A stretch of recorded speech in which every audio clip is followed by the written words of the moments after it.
The rain tapped insistently on the office window as Jack sifted through case files under the dim light of a desk lamp. The smell of stale coffee lingered in the air, mingling with the faint scent of old books. It was nearing midnight when the sharp, frantic knocking on the office door startled both Jack and Kai. Jack exchanged a glance with Kai, who was leaning against the wall, thumbing through his phone. "Who the hell visits at this hour?" Jack muttered, rising cautiously.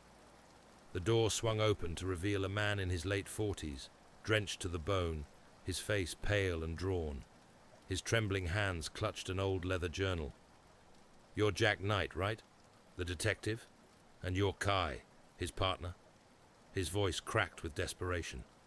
Jack nodded, motioning for the man to enter. "That's us. Who are you?"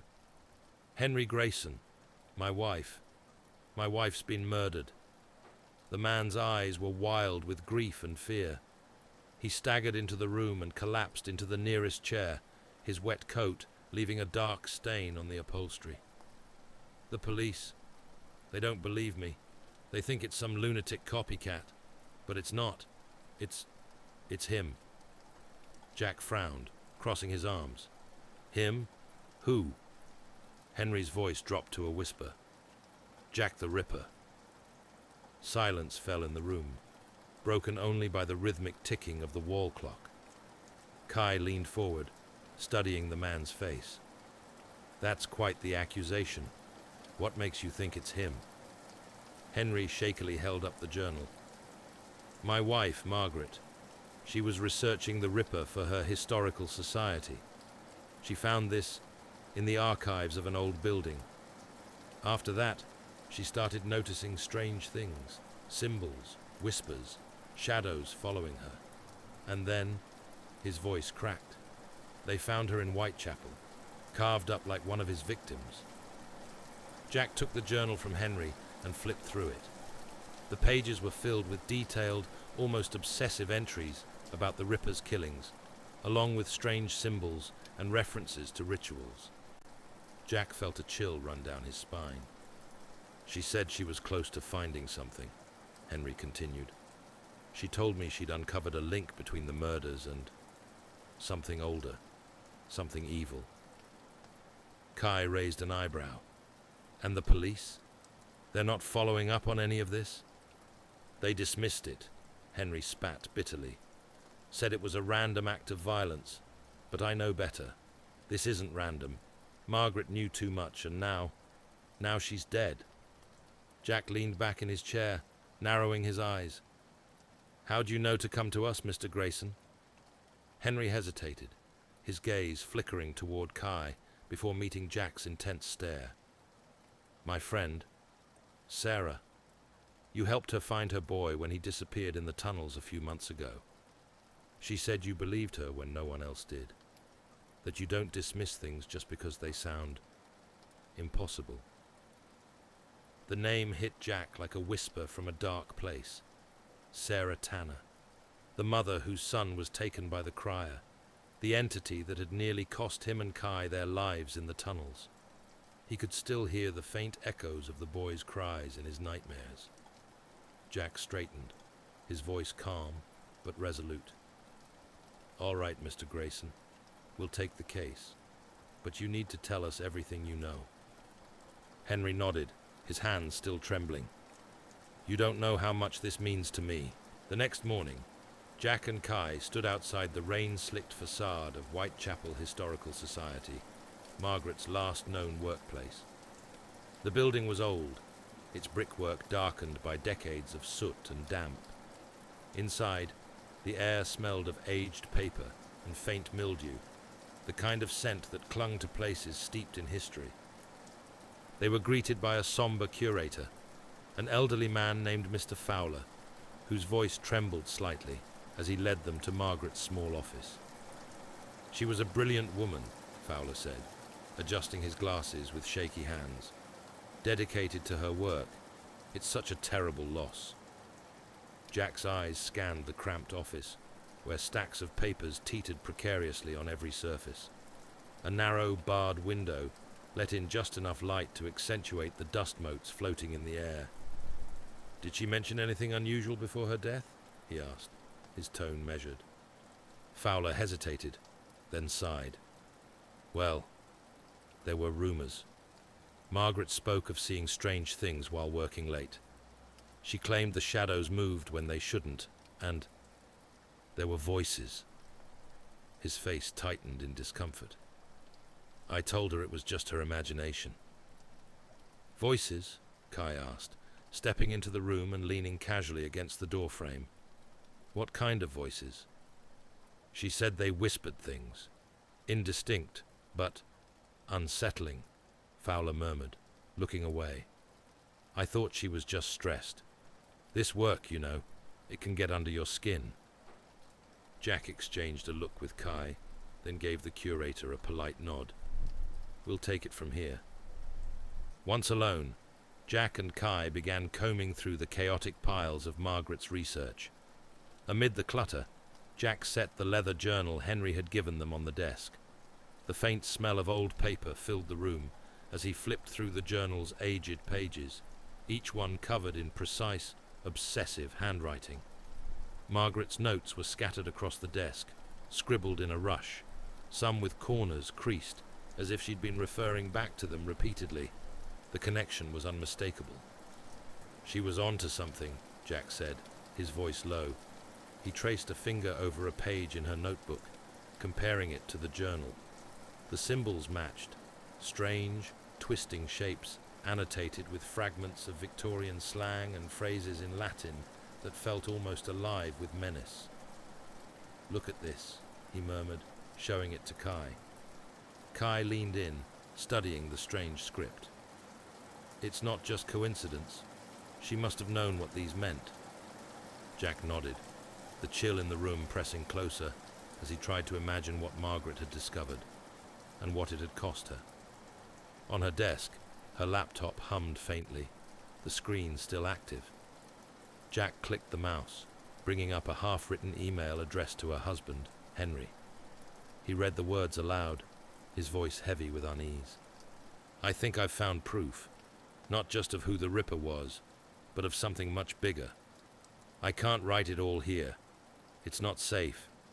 Meet me tomorrow. Jack stared at the date.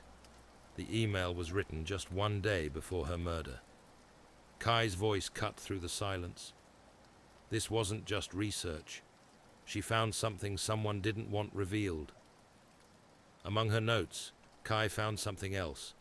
Those same twisting symbols, sketched with unnerving precision across multiple pages. He held one up, his brow furrowing. These aren't just random markings, Kai said, his voice tight with concentration. They're part of an ancient summoning ritual. Blood, fear, violence. They're all ingredients. He let the words hang in the air for a moment, then added quietly, someone wasn't just killing these women for sport. They were trying to conjure something. Jack's stomach turned. The symbols, the whispers, the ritual. They painted a picture far darker than a copycat killer. Whoever was behind this, they weren't mimicking Jack the Ripper. They were using his legacy as a mask for something far worse. As Jack rifled through one final drawer, a chill settled over the room. Kai, still standing by the door, frowned. Do you feel that? Before Jack could respond, the desk lamp flickered, casting erratic shadows on the walls. A faint whisper drifted through the air, like the wind through a crack, but it carried words. He watches. Jack froze, his eyes darting to Kai, who now stood alert, his body tense. The whisper grew louder, repeating itself. He watches. Kai's eyes swept the room, his training kicking in. Jack, behind you. Jack spun, his hand instinctively reaching for the weapon he always carried. But there was nothing. Only the oppressive darkness pooling in the corner of the room. Yet the feeling of being watched was palpable, like an invisible weight pressing against their skin. Let's get what we need and leave, Jack muttered, shoving a stack of papers into his bag. Kai nodded, but his eyes lingered on the corner where the shadows seemed unnaturally deep. It was nearing dusk, when Jack and Kai arrived at the address Margaret had visited just days before her death. The building stood at the end of a narrow Whitechapel alley, its crumbling Victorian facade cloaked in shadow. The faded remnants of a once grand entrance loomed before them, the windows dark and lifeless like hollow eyes. Jack took a deep breath, his boots crunching on broken glass as they approached. "It's always places like this," he muttered, his voice low. Kai, walking a step behind, glanced up at the sagging rooftop. "The kind of place where bad things wait for people who don't listen to their instincts," he said, his tone light but edged with caution. The heavy oak door creaked loudly as Jack pushed it open. Inside, the air was thick and stale, carrying the faint scent of mildew and rot. The wooden floor groaned under their weight as they stepped inside, their flashlights cutting through the dense darkness. "This is where Margaret found the journal," Jack said, his voice echoing faintly in the cavernous silence. "And probably where she found her trouble, too." The building seemed to swallow sound, the only noise their footsteps as they moved cautiously through the space. Dust-covered furniture stood like forgotten monuments, and the peeling wallpaper revealed patches of discolored plaster. Jack stopped near a rotting bookshelf, his flashlight catching a faint glimmer. He leaned closer and saw it, a crude version of the same symbols they'd seen in Margaret's notes, etched directly into the wall. "Here we go," he murmured. He crouched, tracing the markings with his gloved hand. "Same symbols. She didn't just stumble across this place. Someone wanted her to find it." Kai moved toward an adjoining room, shining his flashlight across the floor. "Jack, over here." Jack joined him, and their lights fell on a series of objects arranged in a rough circle. Burned-out candles, scraps of yellowed parchment scrawled with the same symbols, and a rusted blade still stained with something dark. "A ritual," Kai said, his voice low. "Recently used." Jack's jaw tightened. She found this. Whoever did this wanted her to find it, so they could silence her. As they stood over the remnants of the ritual, the air seemed to shift. A faint noise began to rise, a sound just at the edge of perception, like the low hum of an old machine. But as it grew louder, it became unmistakable. Whispers. Jack turned sharply, his flashlight sweeping across the room. The sound surrounded them, a dissonant murmur that seemed to come from every direction at once. "Leave. Now." The words were fragmented, overlapping, a chorus of voices that sent chills up Jack's spine. Kai, ever the calm one, stepped closer to the circle. "Who's here?" he called, his voice firm and steady. "Show yourself." The whispers stopped. For a moment, there was nothing but silence. And then, from the far corner of the room, came a single, deliberate sound, the creak of a floorboard. Jack swung his flashlight toward the noise, his heart hammering in his chest. For a split second, the beam caught something, a shadow too solid, too human, standing in the corner. But before Jack could react, it melted into the darkness, disappearing as if it had never been there. Kai stepped closer to him, his voice low. "We've overstayed our welcome." Jack nodded, his grip tightening on his flashlight. "Let's get out of here." As they turned to leave, Jack's foot caught on something beneath the debris. He crouched and pulled it free, a small leather-bound notebook, its cover worn with age. Flipping it open, he found pages filled with more of the same strange symbols, but one page caught his attention. Written in a scrawling hand, the words read, "The Night Watcher sees all. The blood opens the gate." Jack closed the notebook and slipped it into his bag. "This isn't over," he said, his voice grim. Kai didn't argue. As they stepped back out into the night, the oppressive silence of the building gave way to the distant hum of the city.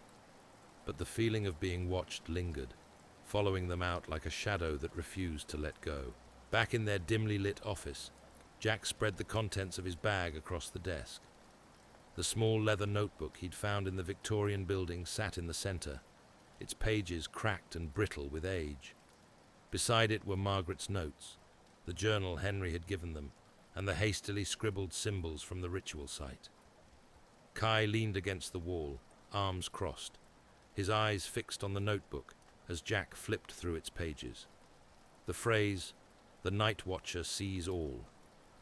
The blood opens the gate, hung in the air like a storm cloud, refusing to be ignored. "Whoever this Night Watcher is," Kai said, breaking the silence, "they're not just a boogeyman story. This thing, whatever it is, has people willing to kill for it." Jack nodded, his face grim. "And they've been at it for a while. Margaret didn't stumble onto a random copycat killer. She uncovered something tied to the original Ripper case. Something old, something dangerous." Kai's voice was steady, but tinged with curiosity. "The ritual, the symbols, what do you think it all means?" Jack leaned back in his chair, rubbing his temples. "Blood, fear, violence. It's like you said earlier. These aren't just murders. They're part of a ritual. Whoever's behind this is trying to bring something back, or keep it alive." Kai straightened, his expression sharpening. "But why use the Ripper's name? Is it a smokescreen, or is there more to it?" Jack didn't answer immediately. Instead, he opened the notebook to a page near the middle and pushed it toward Kai. The symbols on the page were familiar, but it was the handwritten notes beside them that caught Kai's attention. The Night Watcher was summoned before. 1888. Ripper used the chaos to cover his work. 5 gates, 5 lives. Fear keeps the Watcher strong. Kai's brow furrowed as he read the words aloud. 5 gates, 5 lives. The Ripper didn't just kill for his own reasons. He was part of this. Jack's voice was low, almost a growl. Or someone was using him as a pawn. Before they could delve deeper, the sound of footsteps echoed outside their office door. Jack and Kai froze. It was late, far too late for anyone to be wandering the halls. Jack motioned for silence, his hand instinctively going to the revolver he kept in his desk drawer. Kai moved silently toward the door, his steps deliberate and precise. The footsteps stopped just outside, followed by a faint scratching sound, like nails dragging against wood. Kai pressed his ear to the door, then pulled back with a grim look. Someone's out there. Jack stood, gun in hand, and nodded for Kai to open the door. With one swift motion, Kai pulled it open, and Jack aimed his weapon. The hallway was empty. Jack stepped out, scanning the dimly lit corridor, his grip tight on the revolver. The air felt heavier, almost suffocating, as if the shadows themselves were closing in. Then they saw it. Scrawled across their office door, in a jagged crimson script, were the words, "Leave this alone, or the Night Watcher will come for you." Kai frowned, his gaze flickering to Jack. "Looks like we've made some friends." Jack lowered his gun, but didn't relax. "Or enemies," he muttered, stepping back inside. Shaken but undeterred, they returned to the desk. Jack flipped back to the last page of the notebook, where a crude map was sketched out. It showed the streets of Whitechapel, but 5 locations were marked with X's. "These must be the gates," Jack said, his finger tracing the map. "The places tied to the killings, both now and in 1888. Kai leaned closer, his expression darkening. "If we're right, then Margaret wasn't the first victim. The cult is following the same pattern as the Ripper, down to the locations. And if they're repeating history—" Jack finished the thought, his voice heavy. "Then they've got more people to kill." Kai nodded grimly. "We need to figure out where they'll strike next." The room fell into tense silence as they pored over the map, cross-referencing it with Margaret's notes and the journal. The connections were chilling. Each location corresponded to one of the original Ripper killings, and the pattern suggested the final gate would be opened soon. But as they worked, Jack couldn't shake the feeling that they were being watched. His eyes flickered to the darkened corner of the room, where the shadows seemed to shift unnaturally. Kai noticed his unease. "What is it?" Jack shook his head, forcing himself to focus. "Nothing," he lied. But deep down, he knew it wasn't nothing. The Night Watcher's presence was growing stronger, and time was running out. The map led them to the outskirts of Whitechapel, to a dilapidated building that once served as a butcher shop in the late 1800s. The place had long since been abandoned, its windows boarded up, its sign faded beyond recognition. The air around it was cold, unnaturally so, and the faint hum of distant traffic felt muted, as though sound itself dared not linger here. Jack parked the car a block away, killing the engine. "Second gate," he murmured, his eyes fixed on the crumbling structure ahead. "This is where the Ripper killed Annie Chapman. Looks like they're sticking to the sequence." Kai pulled a flashlight from his coat pocket and checked his sidearm. "If they're repeating the past, we might not have much time before the next victim. We'll need to be quick and careful." Jack nodded, his hand brushing against the notebook tucked inside his jacket. The words, "The blood opens the gate," echoed in his mind, accompanied by the unsettling image of the crimson warning on their office door. They stepped out of the car, the cold night air biting at their faces. The street was eerily empty, the kind of quiet that hinted at something waiting just out of sight. The door to the butcher shop groaned loudly as they forced it open, the sound echoing through the empty space. Inside, the air was thick with the smell of rot and mildew. Dust swirled in the beams of their flashlights, casting long, jagged shadows across the walls. The remnants of the building's past were still visible. Rusted hooks dangled from the ceiling, and a blood-stained chopping block stood in the center of the room. But it wasn't the decay that caught their attention. In the far corner of the room, a fresh circle of symbols was etched into the floor, the lines sharp and precise. Candles burned low at each point of the circle, their flames flickering unnaturally in the still air. Jack approached cautiously, his flashlight scanning the area. "Same setup as the first location," he muttered. "They're getting bolder." Kai knelt by the circle, his eyes narrowing as he examined the markings. "This one's different. The symbols are more detailed. It's like they're building toward something." He glanced up at Jack. "This isn't just a gate. It's a step closer to whatever they're trying to summon." As they stood over the circle, the air seemed to shift, growing heavier with each passing second.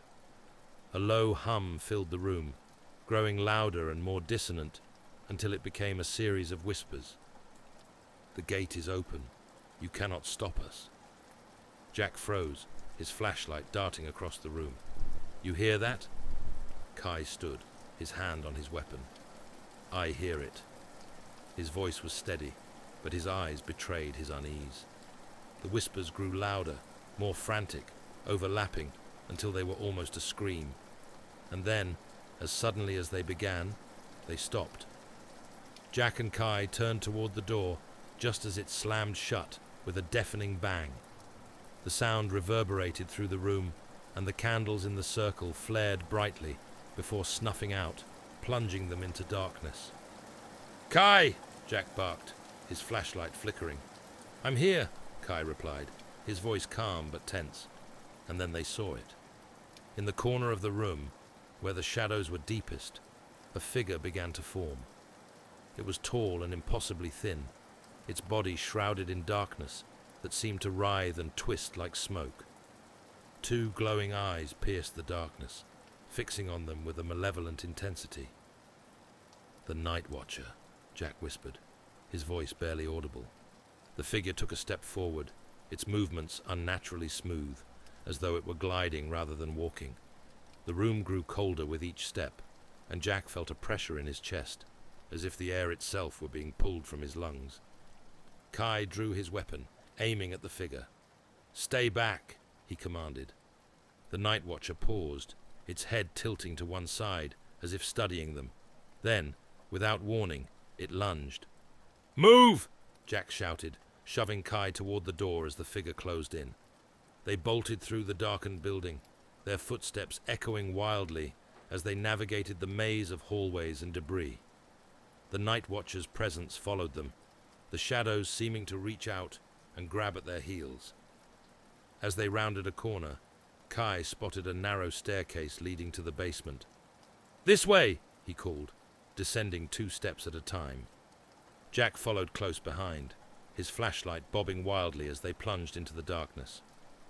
The basement was even colder than the upper level, the air damp and heavy. They pressed themselves against the wall, their breaths coming in ragged gasps. For a moment, the only sound was the pounding of their hearts. Then the whispers returned. "You cannot run. You cannot hide." Jack gritted his teeth, his grip tightening on his revolver. "It's toying with us," he muttered. Kai's eyes darted around the room, searching for any sign of the figure. "It's not invincible. Whatever this thing is, it can't fully manifest without the ritual. We have to stop it before it reaches the final gate." Jack nodded, his resolve hardening. "Then we make our stand here."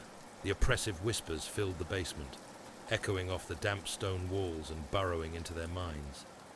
Jack steadied his breath, his revolver trembling slightly in his grip. Kai crouched beside him, his flashlight scanning the pitch-black room, its beam piercing the heavy shadows that seemed to pulse with malevolence. Then, the whispers stopped. For a moment, the silence was more terrifying than the sound. And then it came, the deep, guttural growl of something not entirely human. A cold draft swept through the room, extinguishing their only light source. The Night Watcher had found them. "Stay sharp," Jack muttered, his voice barely above a whisper. Kai's voice was calm, almost unnervingly so. "It's testing us, trying to scare us before it makes its move." "Well, it's doing a damn good job," Jack quipped, his attempt at humor betrayed by the tension in his voice. Suddenly, the figure materialized at the far end of the room, its glowing eyes cutting through the darkness like twin lanterns. Its movements were fluid, inhuman, as it glided toward them. The shadows around it writhed like living things, reaching out across the floor and walls. Kai took a step forward, his gun raised. "We're not afraid of you." The Night Watcher paused, tilting its head in an almost curious gesture. Then, in a voice that seemed to echo from everywhere at once, it spoke. "You should be." Jack's mind raced. Shooting at the entity felt futile. It wasn't something you could kill with bullets. But as he glanced at the notebook tucked into his jacket, an idea began to form. The symbols, the rituals, the summoning. All of it pointed to a balance between fear and power. The Night Watcher thrived on terror. If they could disrupt that balance, they might weaken it. "Kai," Jack whispered, keeping his eyes locked on the creature. "Remember those symbols? The ones in the circle upstairs?" Kai nodded, his eyes flickering toward Jack for the briefest moment. "You think they can stop it?" "They're not just part of the ritual. They're part of the trap," Jack replied. "If we can recreate the circle, we might be able to contain it." Kai glanced around the room, his sharp eyes quickly spotting a piece of chalk among the debris. "You keep it busy," he said, already moving. "Keep it busy?" Jack hissed. "How exactly do I do that?" Kai didn't answer. He was already on his knees, drawing the first of the symbols onto the damp concrete floor. The Night Watcher's glowing eyes shifted toward Kai, its attention drawn by his movements. Jack seized the moment, firing a shot into the wall beside the creature. The noise echoed like a thunderclap, momentarily disorienting it. "Hey!" Jack shouted, stepping into the center of the room. "Is that the best you've got? All this whispering and shadow play? Pretty underwhelming for something that's supposed to be terrifying." The creature snarled, a sound that sent a jolt of fear through Jack's chest. The shadows around it surged forward, lashing out like tendrils. Jack ducked and rolled, narrowly avoiding the attack, as the tendrils struck the wall with a deafening crack. Kai worked quickly, his hands steady as he completed the circle. The symbols began to glow faintly, their lines pulsating with an otherworldly light. "Almost there!" Kai called, his voice cutting through the chaos. Jack fired another shot, this time aiming for the creature's eyes. The bullet passed through harmlessly, but it was enough to draw its attention back to him.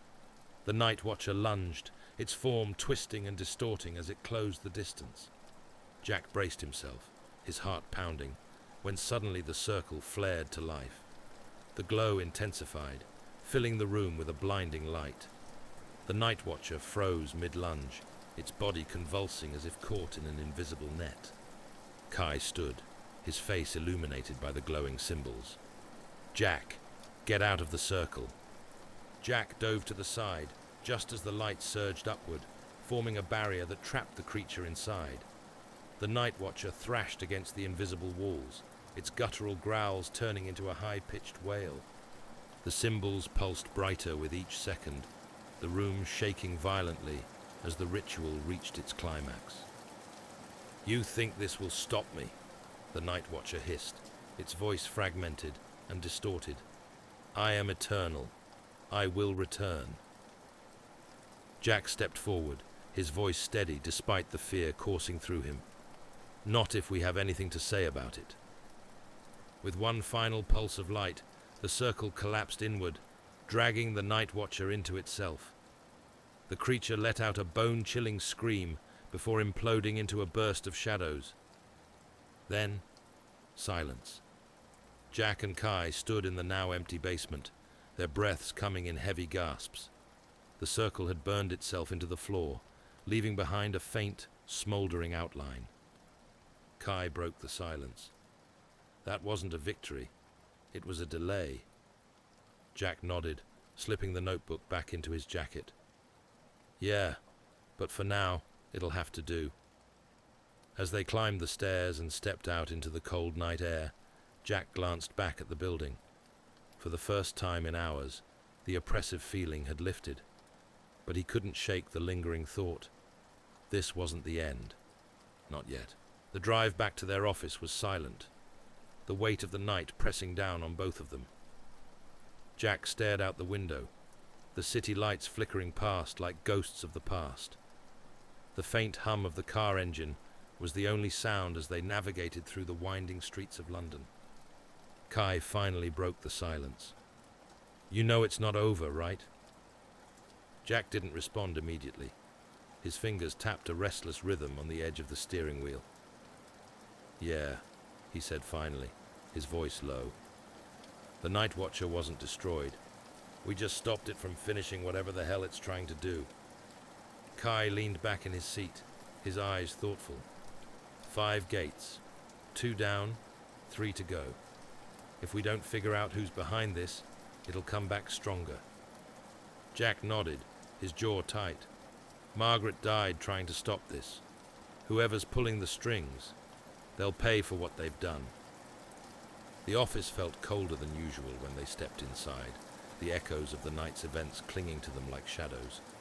Jack tossed his coat onto the rack and dropped heavily into his chair. The notebook sat on the desk, its worn leather cover almost taunting him. Kai walked to the window, peering out at the rain-soaked street below. Before either of them could say anything, a knock came at the door. Jack exchanged a glance with Kai, then sighed. "Late night, huh?" Kai opened the door to reveal Henry Grayson, his face pale and drawn, a stark contrast to the relief he had shown when he first hired them. He stepped inside hesitantly, his hands gripping the edge of the doorframe.